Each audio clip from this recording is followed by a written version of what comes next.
하나님 말씀 신명기 31장 1절에서 13절까지 말씀 교독합니다. 신명기 31장 1절에서 13절. 오늘은 6월 8일 토요일 아침입니다. 6월 8일자 본문 신명기 31장 1절에서 13절까지 말씀 교독하겠습니다. 또 모세가 가서 온 이스라엘에게 이 말씀을 전하여 그들에게 이르되 이제 내 나이 120세라 내가 더 이상 출입하지 못하겠고 여호와께서도 내게 이르시기를 너는 이 요단을 건너지 못하리라 하셨느니라. 여호와께서 이 말씀하신 것과 같이 내 하나님 여호와께서 너보다 먼저 건너가사 이 민족들을 내 앞에서 멸하시고 내가 그 땅을 차지하게 할 것이며 여호수아는 내 앞에서 건너갈지라. 또한 여호와께서 이미 멸하실 아모리 왕 시온과 옥과 및 그 땅에 행하시는 것 같이 그들에게도 행하실 것이라. 또한 여호와께서 그들을 너희 앞에 넘기시리니 너희는 내가 너희에게 명한 모든 명령대로 그들에게 행할 것이라. 너희는 강하고 담대하라. 두려워하지 말라.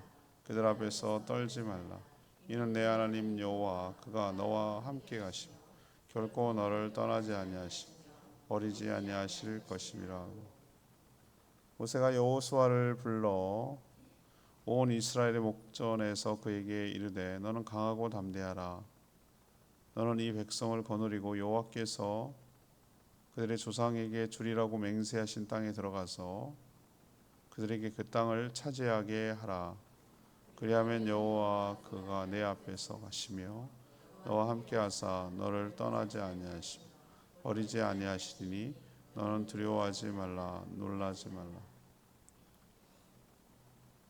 또 모세가 이 율법을 써서 여호와의 언약궤를 메는 레위 자손 제사장들과 이스라엘 모든 장로에게 주고 모세가 그들에게 명령하여 이르기를 매 7년 끝해 곧 면제년의 초막절에 온 이스라엘이 내 하나님 여호와 앞 그가 택하신 곳에 모일 때에 이 율법을 낭독하여 온 이스라엘에게 듣게 할지니 곧 백성의 남녀와 어린이와 내 성읍 안에 거류하는 타국인을 모으고 그들에게 듣고 배우고 내 하나님 여호와를 경외하며 이 율법의 모든 말씀을 지켜 행하게 하고 또 너희가 요단을 건너가서 차지할 땅에 거주할 동안에 이 말씀을 알지 못하는 그들의 자녀에게 듣고 내 하나님 여호와 경외하기를 배우게 할지니라.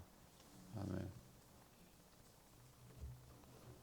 모세는 자기 나이 120세고 하나님께서 요단을 건너지 못할 것이다라고 말씀하셨다고 전합니다. 하나님 먼저 건너가시고 또 여호수아가 그들을 이끌며 앞장서서 건너가서 그 약속의 땅을 차지하게 할 것이라고도 전합니다. 그러니까 강하고 담대해서 두려워하지 말고 앞으로 나아가라고 이렇게 격려하는 내용입니다. 하나님께서 함께 하셔서 반드시 그 약속하신 가나안 땅을 주실 것이다 라고도 하고 있고요. 거기 가서 7년마다 면제년 초막절에 이 전해준 율법을 낭독하라고 그렇게 명령하는 내용이 오늘 내용입니다. 오늘 질문은 모세의 마지막 사명은 무엇입니까? 모세의 마지막 사명은 무엇입니까? 이것이 오늘 질문이 되겠습니다. 먼저 1절에서 5절까지 말씀입니다. 후계를 준비하는 일, 후계를 준비하는 일이 그의 마지막 사명 중 하나입니다. 하나님은 이미 모세에게 가나안 땅에 들어가지 못할 것이라고 이미 통보한 적이 있습니다.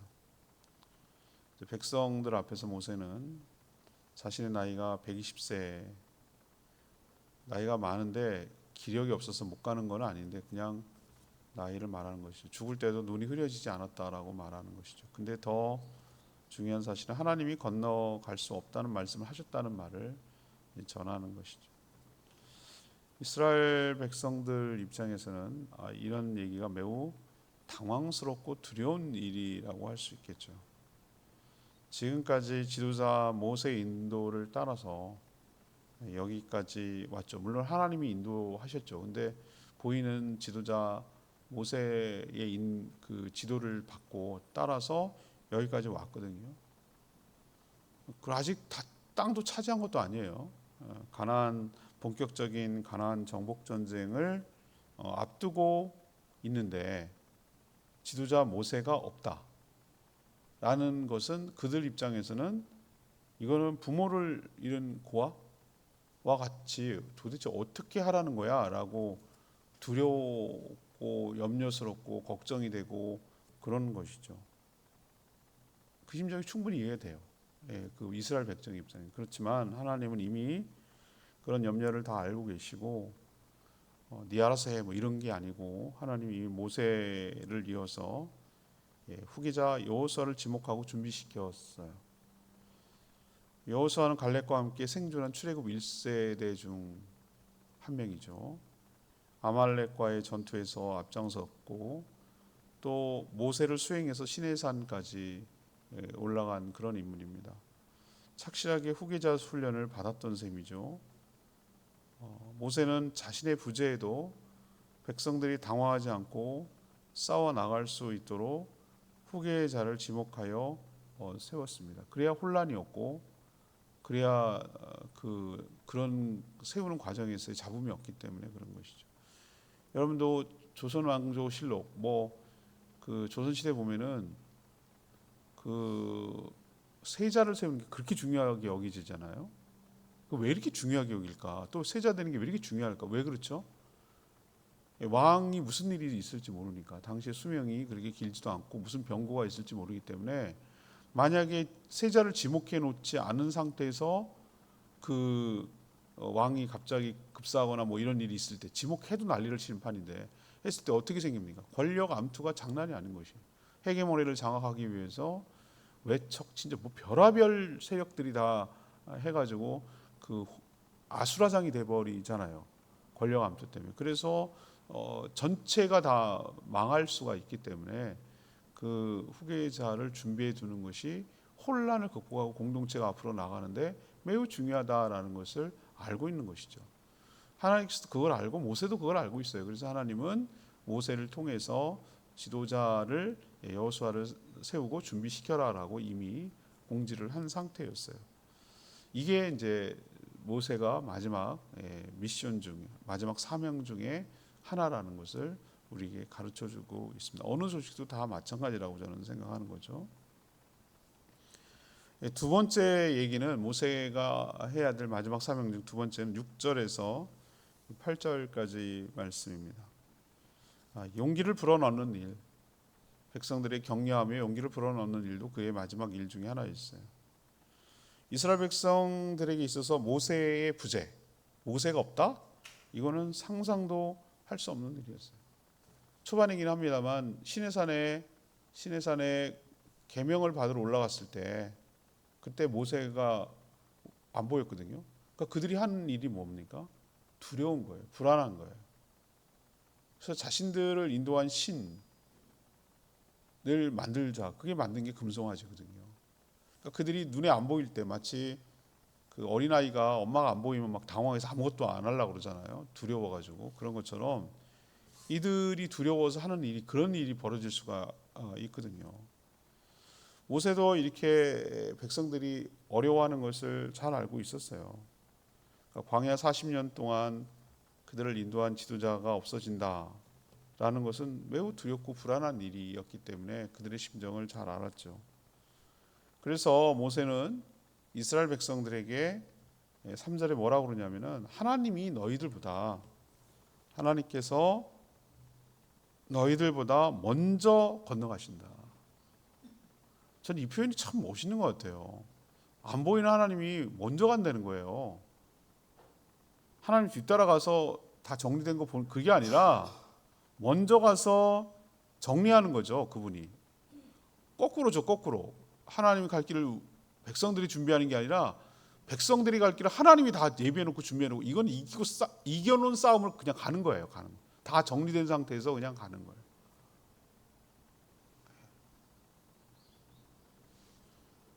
그래서 가나안 족속들을 그들이 보는 앞에서 멸할 것이다 이렇게 이야기를 했어요. 이거를 경험했죠 이미.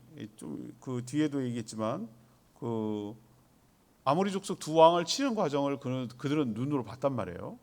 그러니까 그런 식으로 가나안 족속도 너희들이 보는 가운데 멸하게 할 거니까 걱정하지 마라라고 지금 안심을 시키고 있어요. 광야에서도 그랬지만 앞으로도 하나님이 그들과 함께 하시며 결코 떠나거나 버리지 않을 것이니까 두려워하지 말라고 격려하고 있어요. 마음을 강하게 하고 담대하라고 그렇게 격려하고 용기를 불어넣어 주고 있습니다. 이게 지도자가 할 일이에요. 또 여호수아를 따로 불렀어요. 따로 불러서 7절에 보니까 강하고 담대하라고 격려하고 하나님이 함께 하시니까 맹세한 땅에 들어가서 그 땅을 차지하라고 지도자로서 용기를 주고 있는 모습을 볼 수 있습니다. 이처럼 지도자는 항상 공동체를 격려하며 용기를 주어야 합니다. 두려운 마음을 내려놓고 또 하나님만 바라보고 믿고 그렇게 나갈 수 있도록 끊임없이 계속 격려하고 위로하고 갈 방향을 제시하고 하나님이 함께하고 계시다는 것을 주지시킬 필요가 있는 것이죠. 그래야 우리는 금방 또 잃어버리고 마음이 약해지고 또 흔들리고 이게 우리거든요. 갈대처럼 생각하는 갈대라고 그러잖아요. 황새에서 파스칼이 그런 말을 했는데 맞아요. 갈대 얼마나 약합니까? 흔들립니까 바람에 이렇게 그리고 뭘 가치가 있습니까? 갈대 하나 꺾인들 이렇게 꺾인들 뭐 아이고 해석하다 막 이렇습니까? 뭐 꺾였나 보다 뭐 또 수 없는 게 갈대인데 뭐 맞죠? 그렇잖아요. 그게 뭐 하나 꺾였다고 아쉬워하잖아요. 근데 중요한 것은 생각하는 갈대라는 거예요. 그게 다른 것과 차이점이에요. 연약함과 고귀함이 동시에 들어있는 표현이 생각하는 갈대예요. 그만큼 뭡니까? 흔들린다는 거예요. 흔들린다. 쉽게 흔들린다. 흔들리지 않는 건 그거는 죽은 거예요. 그렇죠? 바위 같은 거나 흔들리지 않는 거죠. 도종환 씨 그 유명한 시 있잖아요. 흔들리지 않고 피는 꽃이 어디 있으랴. 젖지 않고 피는 꽃이 어디 있으랴. 상징이죠. 꽃이 우리라면 여러 가지 갈등도 있고 흔들리기도 하고 비도 맞고 뭐도 하면서 이러면서 뭡니까? 자라가 꽃을 피우는 것이죠. 알아요. 그게 인간이에요. 그게 인간인걸요. 그래서 하나님은 뭐합니까? 그럴 때마다 주변에서 옆에서 뭘 해주는 사람이 필요하냐면은 격려하고 위로해 주는 사람이 필요해요. 근데 우리는 서로가 이치어도 서로가 그런 역할을 해야 되는 거예요. 우리도 상태가 안 좋을 때가 있고 우리가 또 컨디션이 좀 상대적으로 나을 때가 있고 그죠? 또 성숙할 수도 있고 성숙하지 못한 사람이 있고 이렇게 모여 있단 말이에요. 그래서 교회 공동체가 필요하고 목장이 필요한 거예요. 어떤 사람이 좀 부족하면 그렇지 않은 사람이 좀 격려해주고 도와주고 기도해주고 또 거꾸로 내가 그럴 때는 또 격려해주고 위로해주고 이렇게 서로 그러해야 하는데 특별히 하나님이 세운 지도자는 백성들이 공동체가 용기를 잃지 않고 하나님만 바라보고 두려운 마음 내려놓고 믿고 나갈 수 있도록 끊임없이 격려하고 위로하고 용기를 주는 것 이것이 바로 지도자가 해야 될 일이고 모세는 끝까지 그 사명을 잘 감당하고 있다라는 것을 우리에게 보여주고 있는 줄 압니다. 자, 세 번째 모세가 해야 될 미션은 뭐냐? 9절에서 13절까지인데요. 말씀을 전수하는 일. 이게 그의 미션이었어요. 모세는 율법을 써서 언약궤를 메는 제사장들과 장로들에게 전달을 했죠. 그걸 보관하라고 그랬어요. 그리고 나서 매 7년씩 돌아오는 면제년 초막절에 모든 백성을 성전, 그때는 성전이 어딘지 몰랐으니까 매 성전에다가 택하신 곳이 성전이겠죠. 거기다 불러 놓고 다 부르는 거예요. 그리고 율법을 뭐하라? 낭독하게 해서 듣게 하라고 명령을 했어요. 이 면제년이 뭡니까? 우리 다 배웠어요. 면제년이 뭐죠? 빚을 탕감하고 종을 해방시키는 그 희년을 말하는 거예요. 희년 7년마다 돌아오죠. 6년 지나고 7년째 되는 해에는 이런 일을 했어요. 그러니까 가난해 가지고 자기 땅을 팔고 종이 된 사람들에게 뭐예요? 리셋하는 거예요. 리셋. 다시 원점에서 할 수 있도록 기회를 주는 거예요.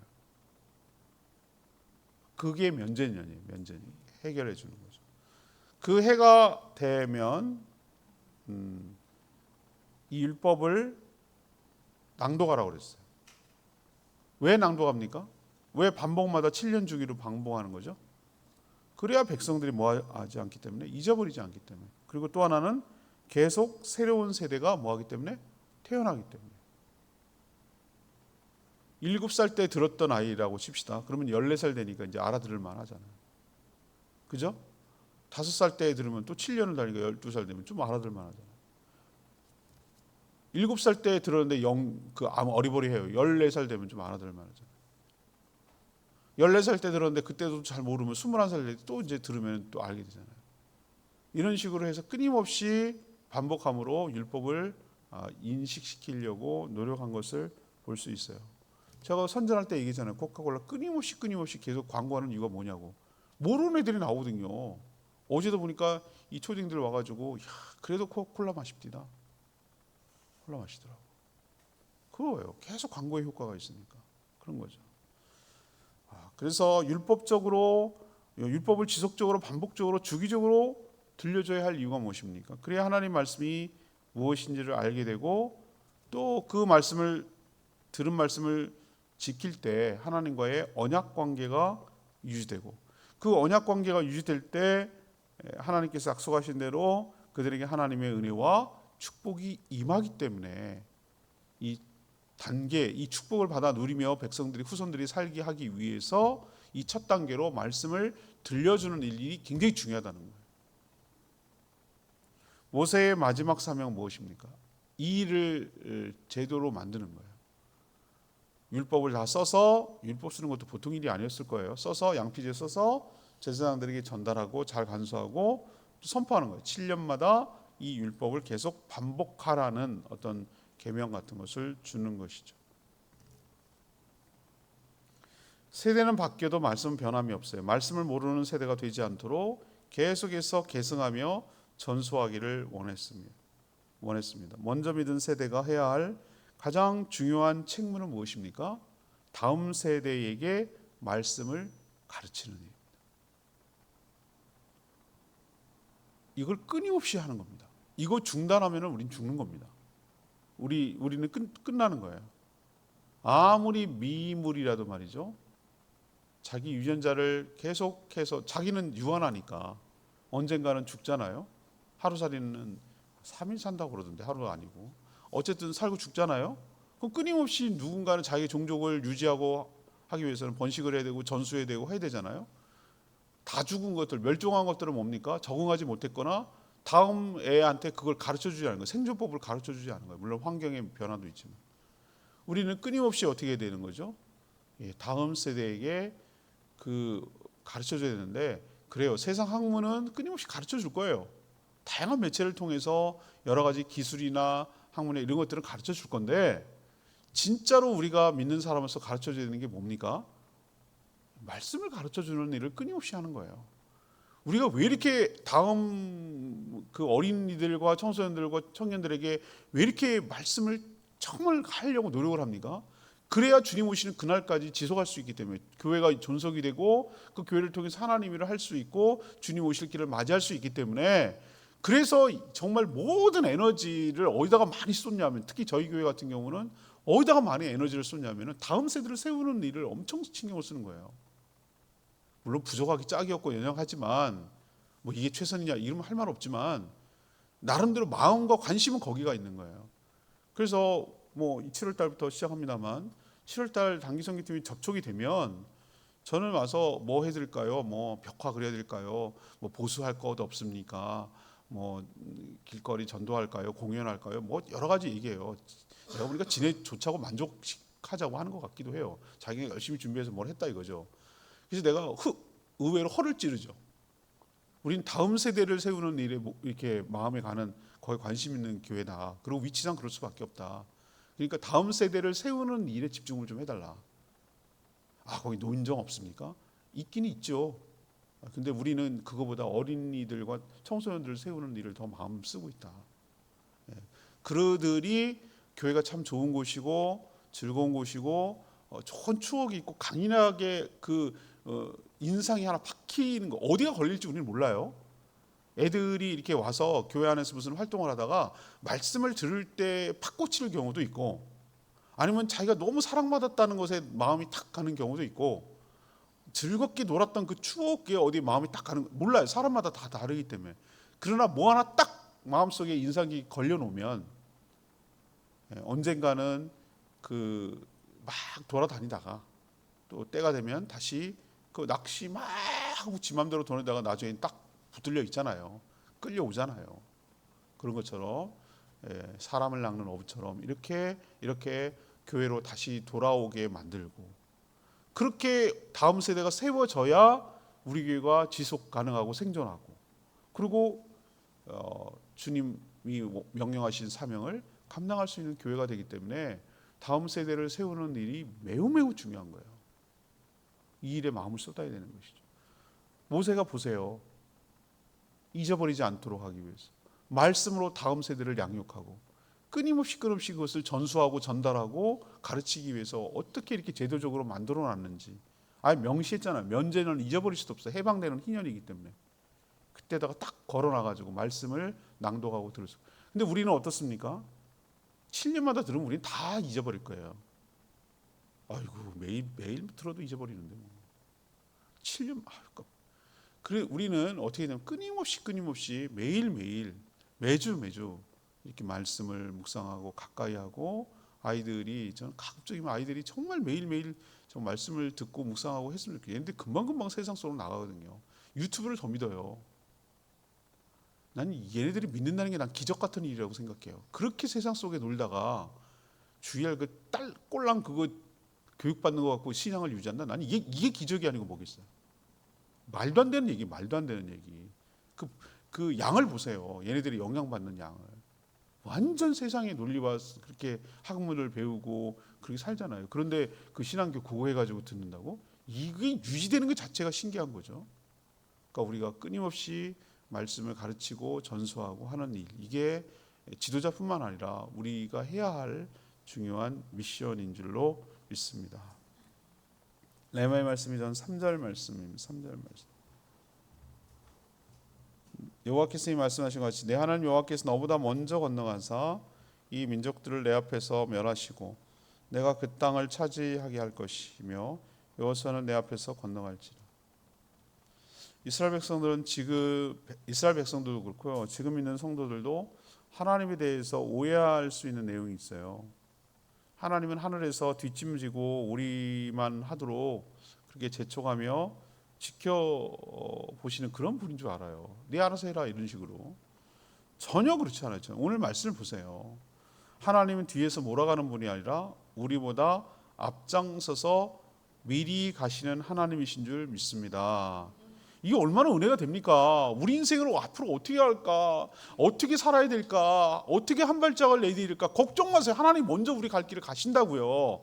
가가지고 뭐 함정이 없는지, 무슨 그 불편한 게 없는지, 또 우리를 칠 게 없는지 이런 것들을 다 살피고 나서 위험 요소가 하나를 없도록 다 제거한 다음에 우리가 갈 길을 가도록 하신다 이 말이에요. 우리가 오늘도 살고 내일도 살고 모레도 사는 이유는 우리가 잘나서 그런 게 아니라 잘 분별해서가 아니라 하나님이 다 미리 치워놨기 때문이에요. 미리 가셔가지고. 그래서 두려움 없이 우리가 한 발 내디딜 수 있는 거예요. 어떻게 우리가 불확실한 미래를 한 발 내딛겠어요? 천길 낭떠러진지 어떻게 알겠어요? 저는 이 말이 굉장히 믿음이 가요. 그렇구나. 내가 오늘도 사는 것은 미리 와 계신 하나님이 사전 정리를 다 해놓으셨구나. 준비해 놓으셨구나. 그래서 내가 믿음을 가지고 하나님 때문에 한 발 내디딜 수가 있는 거구나. 이 말 굉장히 위로가 되지 않으세요? 믿음이 생기지 않으세요? 나보다 앞서 행하시며 나의 갈 길을 준비하시고 예비하시는 하나님. 이 말 참 정말 좋은 말씀이에요. 그래서 우리가 살 수 있는 거예요. 이미 적들을 다 쳐놓으셔가지고 예방주사 맞을 때 여러분 아시죠? 예방주사 왜 예방주사 맞겠어요? 비리비리한 병균 넣어가지고 싸우는 전투력을 막 극대화시킨 다음에 진짜 병균이 왔을 때 뭐죠? 싸울 수 있는 힘을 키워주는 거잖아요. 맞죠? 이미 싹 정리하셔가지고 백성들을 가서 싸우는 신용만 하면 돼. 그리고 니네가 했다고 하나님께서 얘기하겠죠. 지네 입장에서 자기가 한 것처럼 보일 거예요. 사실은 하나님이 다 해놓은 거예요. 여리고성 함락이 이런 점을 잘 보여주잖아요. 여리고성에서 이스라엘 백성들 한 게 뭐가 있어요? 말씀 믿고 순종한 것밖에 더 있어요? 하루 돌아라 이게 장난하나? 여리고 사람들이 이렇게 무서워갖고 꽁꽁 숨어가지고 쳐다보고 있는데 얘네들 하는 거 보면 기가 막힌 거라. 딴들처럼 무슨 사다리를 타고 올라오나 무슨 뭐 돌을 던지려고 공격을 하나 뭐 이런 거 하나 거 하루 이것들이 행렬을 하고 뺑 한 바퀴 도네. 그리고 가. 웃기지 않겠어요 얘네들? 얘네 지금 뭐 하는 거야 도대체? 마지막 날에는 7번 돌아라 그러고 소리를 지르고 아니 이게 뭔 퍼포먼스야 이게? 여러분 그 믿어져요 그게 장난하는 거지? 그런다고 성이 무너지냐고요? 근데 희한하죠? 믿고 했어요. 믿음이 중요한 거거든요. 다 하나님 다 준비해놨어요. 그러니까 그 도저히 무너지지 않을 것. 아니 성이 얼마나 두꺼운지 마차가 지나갈 정도라고 했잖아요. 마차가 항파두리 섬에 가면요 그 토성을 쌓았는데 그 위에 올라가 봤어요. 제가 올라가는데 마차 하나 충분히 지나갈 정도의 두께예요. 그 정도로 돌로 쌓은 성이 어떻게 넘어지냐고. 말도 안 되지. 지진이 나지 않고서 지진도 한 9.0 뭐 이런 정도 나야 이게 넘어지는 거지. 그게 어떻게 넘어지냐고. 말도 안 되지. 근데 넘어졌어요. 제가 저기 예루살렘 갔을 때 지금 여리고 말고 지금 여리고는 그 팔레스타인 사람들이 살고 있고요. 그 옛날에 했던 걸 유적지를 발굴한 흔적이 있는데 그 보니까 돌무더기가 장난이 아니에요. 그걸 또 어떻게 발견했대? 여러분 하나님을 믿고 나가면 하나님께서 처리해 주시고 이기도록 승리하도록 이끌어 주실 줄 믿습니다. 아까 불렀던 찬양 455장 부르고 기도하겠습니다.